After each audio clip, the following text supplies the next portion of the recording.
Raja Zulkarnain dan tembok Ya'juj dan Ma'juj bukanlah cerita baru. Banyak sahabat semua yang sudah sering mendengar kisah tersebut karena bagian dari iman seorang muslim akan datangnya sosok Ya'juj dan Ma'juj pada akhir zaman. Tapi tahukah sahabat bahwa tembok itu sudah pernah diketemukan? Pada video ini kita akan mengulas kisah seorang khilafah yang mengutus penjelajah dan berhasil menemukan tembok tersebut dengan kondisi yang sudah retak dan berlubang.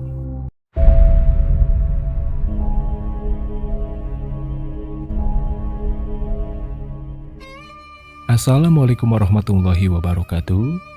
Sahabatku yang dirahmati Allah, kita akan sedikit mengulas sejarah tembok yang dibangun Raja Zulkarnain.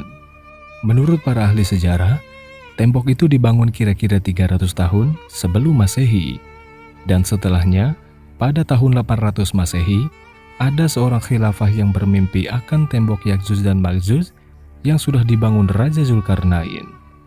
Dari tahun 800-an sampai ketika Al-Quran menceritakan tembok itu, kira-kira sudah berjarak 1200 tahun lamanya.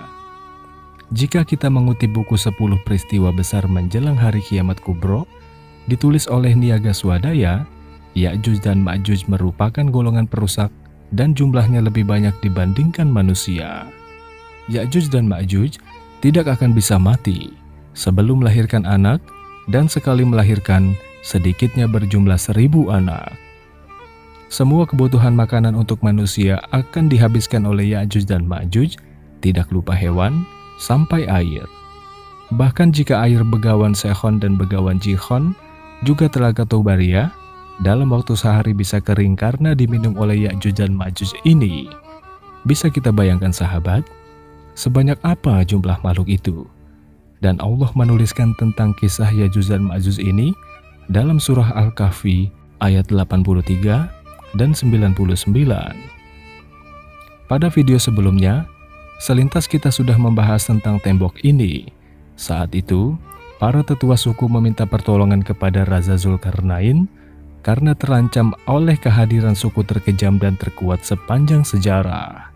Dialah Ya'juj dan Ma'juj. Mereka sangat senang membuat kerusakan, bahkan tidak segan untuk membunuh siapa saja. Raja Zulkarnain menyetujui permintaan itu. Dia dan pasukannya bergegas ke sebuah pegunungan, tempat di mana Ya'juj dan Ma'juj berada. Kisah ini dikisahkan dalam surah Al-Kahfi. Hingga ketika dia sampai di antara dua gunung, didapatinya di belakang kedua gunung itu suatu kaum yang hampir tidak memahami pembicaraan. Mereka berkata, "Wahai Zulkarnain, sungguh Ya'juj dan Ma'juj itu makhluk yang berbuat kerusakan di bumi. Maka bolehkah kami membayarmu imbalan agar engkau membuatkan dinding penghalang antara kami dan mereka?" Dia Zulkarnain berkata, "Apa yang telah dianugerahkan Tuhan kepadaku lebih baik daripada imbalanmu. Maka bantulah aku dengan kekuatan agar aku dapat membuatkan dinding penghalang antara kamu dan mereka. Berilah aku potongan-potongan besi, hingga ketika potongan besi itu telah terpasang sama rata dengan kedua puncak gunung itu." Dia Zulkarnain berkata, "Tiuplah api itu." Ketika besi itu sudah menjadi merah seperti api, dia pun berkata, "Berilah aku tembaga yang mendidih, agar kutuangkan ke atasnya besi panas itu." Maka mereka Ya'juj dan Ma'juj tidak dapat mendakinya, dan tidak dapat pula melubanginya. Dia Zulkarnain berkata, "Dinding ini adalah rahmat dari Tuhanku, maka apabila janji Tuhanku sudah datang, Dia akan menghancur luluhkannya, dan janji Tuhanku itu benar." Sahabatku seiman, sampai hari ini Ya'juj dan Ma'juj masih terkurung di balik tembok besi itu. Kemudian akan keluar dan membuat kerusakan di seluruh dunia ketika dunia diambang kiamat. Suatu ketika Nabi Muhammad SAW bangun dari tidurnya kemudian berkata, "La ilaha illallah, celakalah orang-orang Arab, karena suatu bencana akan terjadi, yaitu hari ini dinding Ya'juj dan Ma'juj telah terbuka sebesar ini." Abu Sufyan perawi hadis ini membuat lingkaran dari jari telunjuk dan ibu jari, jika diperkirakan sekitar 7 inci. Jika kita mau kembali ketika tembok itu sudah dibangun, sejak itu juga, tembok itu selalu dilubangi setiap harinya. Sejak 1200 tahun lalu, tembok itu sudah berlubang. Tapi Allah tidak pernah menghendakinya sampai waktu yang telah ditentukan. Dikisahkan Ya'juj dan Ma'juj selalu berusaha melubangi tembok besi yang menjadi penghalang itu, hingga mereka hampir melihat cahaya matahari. Kemudian salah seorang dari mereka berkata, "Pulanglah, besok kita lanjutkan lagi melubangi tembok ini." Keesokan harinya mereka kembali ke tembok itu dengan maksud untuk melanjutkan melubanginya, namun Allah Subhanahu wa Ta'ala tutup lagi lubang di dinding itu, meski kemarin telah berlubang.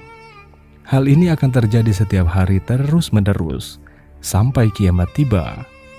Salah seorang di antara mereka berkata, "Pulanglah, insya Allah besok kita akan lanjutkan lagi melubangi tembok ini." Maka ketika mereka mengucapkan insya Allah, keesokan harinya tembok itu tetap berlubang dan tidak kembali seperti semula seperti hari-hari kemarin. Sampai akhirnya mereka berhasil keluar dari dalam tembok besi itu dan membuat kerusakan luar biasa di seluruh dunia pada hari kiamat nanti. Kisah ini tertulis dengan baik dalam manuskrip Arab kuno catatan dari Ibnu Khurdazwi, seorang ilmuwan dan geografis yang terkenal akan karyanya Kitabul Masalik wal Mamalik. Pada tahun 843 sebelum Masehi, suatu malam di zaman kekhalifahan Bani Abbasiyah pada kekhalifahan Al-Watsiq Billah, dia bermimpi bahwa tembok yang dahulu pernah dibangun oleh Zulkarnain telah jebol dan terbuka. Itu artinya, kaum yang ribuan tahun yakni Ya'juj dan Ma'juj telah berkeliaran bebas. Khalifah sangat ketakutan, karena jika hal itu sampai terjadi, tandanya telah terjadi malapetaka besar dan merupakan 10 tanda besar hari kiamat yang pernah disabdakan Nabi Muhammad SAW. Khalifah Al-Watsiq Billah menceritakan mimpinya tersebut kepada para pembesar istana. Khalifah meminta untuk mengecek tembok Zulkarnain apakah masih berdiri kokoh ataukah sudah hancur. Yang menjadi persoalannya adalah tidak ada satupun orang yang mengetahui letak persis keberadaan tembok itu. Kemudian salah seorang penasihat istana menghadirkan seorang pengembara asal Turki yang bernama Salam Tarjuman. Khalifah Al-Watsiq memerintahkan kepada Salam Tarjuman untuk mencari dan memastikan tembok Zulkarnain masih aman dan belum dirusak. Khalifah lalu memberikan 5.000 dinar ditambah dengan 10.000 dirham kepada Salam Tarjuman. Hal itu diberikan sebagai ongkos perjalanan mencari tembok Zulkarnain, ditambah 50 prajurit lengkap dengan kuda yang membantu dalam misi itu. Sahabatku yang dimuliakan Allah, seketika itu berangkatlah Salam Tarjuman bersama rombongan dari Samara, sebuah kota kecil yang terletak di sebelah timur Sungai Tigris di Provinsi Salahuddin, Irak. Setelah sekian lama rombongan Salam Tarjuman berjalan, akhirnya mereka tiba di suatu tempat di wilayah Armenia, negara yang berbatasan antara Eropa Timur dan Asia, letaknya di antara Laut Hitam dan Laut Kaspia.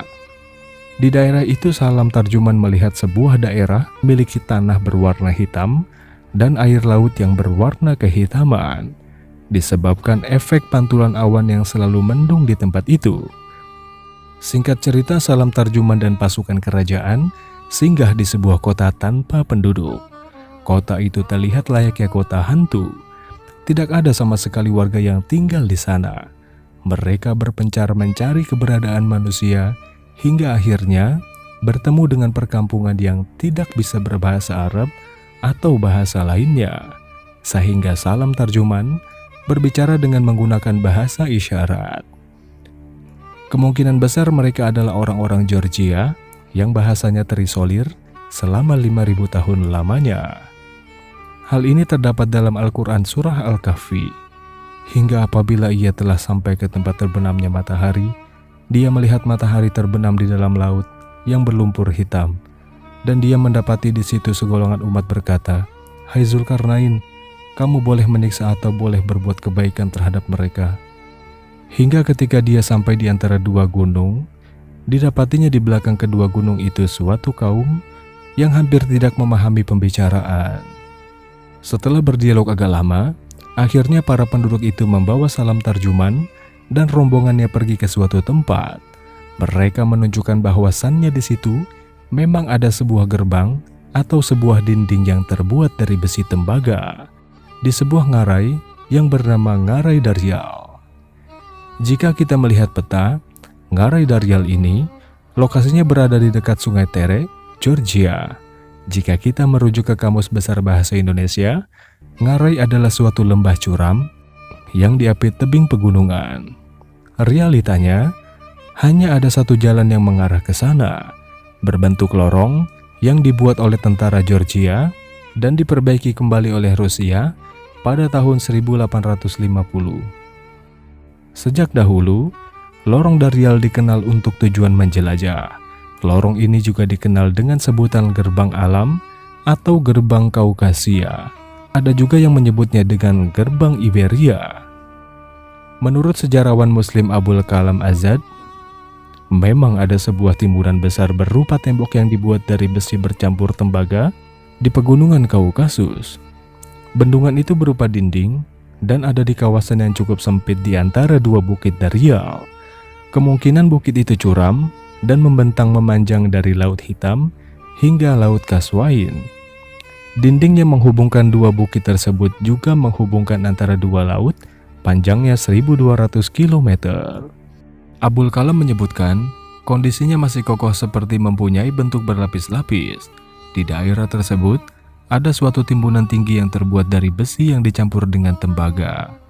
Dan para penduduk asing bangsa Georgia kuno tadi percaya bahwasannya timbunan besi tersebut untuk menyumbat sebuah lubang besar yang ada di sana. Penduduk sekitar juga takut untuk mengusiknya, karena mereka telah mendengar cerita dari turun-temurun tentang keberadaan Yakjuj dan Makjuj. Sahabatku yang dirahmati Allah, kemudian salam tarjuman berada persis di depan tembok besi yang sangat besar. Kondisinya sudah mulai retak-retak. Ada juga beberapa lubang yang seperti dibuat oleh manusia dari balik tembok itu. Salam tarjuman kemudian berpikir, jangan-jangan inilah tembok besi yang dibuat oleh Zulkarnain pada masa lalu. Maka Salam pun bertanya kepada warga sekitar, apakah ada yang pernah melihat sesuatu di balik tembok atau gunung itu?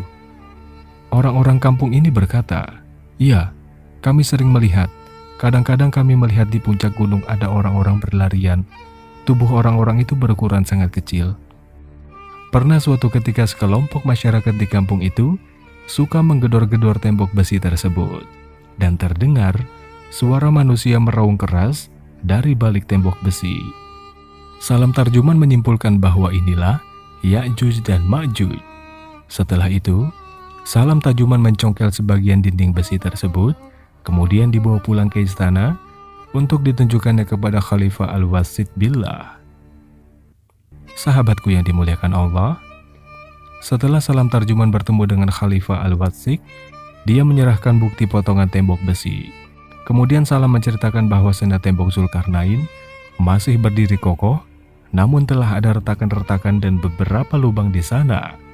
Salam tarjuman menyimpulkan bahwasannya mungkin sebentar lagi dinding akan runtuh. Mendengar hal ini, sang khalifah puas sekaligus menjadi takut bila Yakjuj dan Makjuj keluar dari lubang itu. Sahabatku yang dirahmati Allah, kisah tentang Salam tarjuman ini secara lengkap dituliskan pada sebuah buku berjudul Nuzhat Al-Mashitaq. Tahukah sahabat, seorang khalifah ke-18 Abbasiyah yang bernama Al-Muqtadir tidak sengaja menemukan tembok itu persis 60 tahun setelah ditemukan oleh Salam tarjuman. Peristiwa berawal ketika itu teman-teman Khalifah Al-Muqtadir mengutus pembesarnya yang bernama Ahmad bin Fadlan atau Ibnu Fadlan. Dia diutus ke sana untuk mengirimkan bantuan kepada masyarakat Bulgaria Volga, masyarakat yang juga dikunjungi Salam tarjuman dalam misinya mencari tembok Zulkarnain. Ibnu Fadlan juga bertemu dengan Ya'juj dan Ma'juj di sana. Tapi yang membuat aneh, Ibnu Fadlan menjelaskan bahwa ciri-ciri Ya'juj dan Ma'juj berukuran raksasa atau setinggi pohon kurma. Di sini banyak pandangan terkait dua tokoh di atas, terkait ciri fisik Ya'juj dan Ma'juj. Dalam sebuah hadis riwayat Ahmad, Rasulullah Shallallahu Alaihi Wasallam bersabda, "Sesungguhnya kalian berkata tidak ada musuh, sementara kalian juga senantiasa memerangi musuh, hingga datang Ya'juj dan Ma'juj yang bermuka lebar, bermata sipit, dan berambut pirang. Mereka juga kemudian datang dari setiap arah. Wajah-wajahnya serupa tameng-tameng yang telah dilapisi kulit." Sahabatku seiman, sampai saat ini pun tembok ini masih menjadi misteri. Tidak ada yang tahu lokasinya. Syekh Hamdi bin Hamzah Abu Zaid mengatakan bahwa tembok yang dimaksud adalah tembok besar Cina, yang dijelaskan dalam bukunya mengungkap misteri perjalanan Zulkarnain ke Cina, munculnya Ya'juj dan Ma'juj di Asia. Ibnu Battuta dalam bukunya juga bercerita pernah melintasi tembok Ya'juj dan Ma'juj dengan menempuh perjalanan 6 hari dari Cina. Sedangkan menurut Abdullah Yusuf Ali dalam tafsir The Holy Quran, dikatakan bahwa keberadaannya di distrik Hisar, Uzbekistan, sekitar 240 km di sebelah tenggara Bukhara.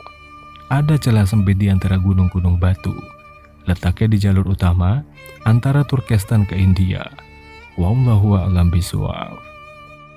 Baiklah sahabat yang dirahmati Allah, terlepas dari banyaknya pandangan tentang keberadaan dan kisah tembok Zulkarnain selain di Al-Quran, kita mesti mengimani bahwa kedatangan mereka sebagai 10 tanda besar hari kiamat pasti akan terjadi. Kajian ini hanya sebatas menambah pengetahuan kita sebagai muslim, bukan untuk menyalahkan siapapun dengan argumen dan landasan ilmiahnya. Jangan lupa untuk subscribe dan share jika dirasa bermanfaat. Mohon maaf jika terdapat banyak sekali kekurangan. Sampai jumpa pada video bermakna selanjutnya.